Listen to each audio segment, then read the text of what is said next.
Hi friends, Aditya Anandi పూజారి తాత గురువు గారి దగ్గరికి వస్తారు. గురువుగారు చెప్పిన మంచి రోజు రానే వచ్చింది. గురువుగారు అమ్మవారి సమక్షంలో జ్యోతి ఆనంది జాతకాలు పూర్తిగా పరిశీలనగా చూసి ఆయన దివ్య దృష్టితో కూడా పరిశీలించి గండం తొలగిపోయిందమ్మా అని చెప్తాడు. ఇంకా ఆనంది ఆనందానికి అవధులు లేవు. చాలా సంతోషపడిపోతుంది. ఆనందితో పాటు ఆదిత్య పూజారి తాత కూడా ఎంతో సంతోషపడిపోతారు.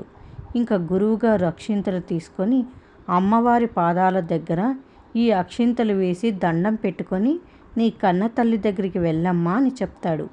అలాగే ఆనంది గురువుగారు చెప్పినట్టు అక్షింతలు తీసుకొని అమ్మవారి పాదాల దగ్గర వేసి అమ్మవారికి దండం పెట్టుకుంటుంది. ఇంకా పూజారి తాత ఆనంది ఆదిత్య బయటికి వచ్చేసిన తర్వాత, అమ్మ కుట్టి, ఈ గండం పోయిందమ్మా, ఇంకా నువ్వు ఎవరికి భయపడాల్సిన అవసరం లేదు. నీ కన్న తల్లిని నువ్వు అమ్మ అని పిలవడం నేను కళ్ళారా చూడాలి.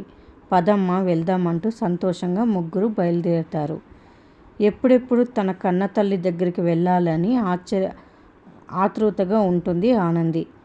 ఇంకా జ్యోతి కిచెన్లో కూరలు సర్దుతూ ఉంటుంది.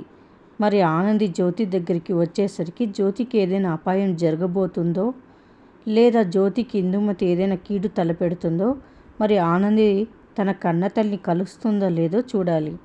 తనే కన్న కూతుర్ని అని చెప్పగలుగుతుందో లేదో చూద్దాం. మరిన్ని అప్డేట్స్ కోసం ప్లీజ్ సబ్స్క్రైబ్ చేయండి. Thanks for watching.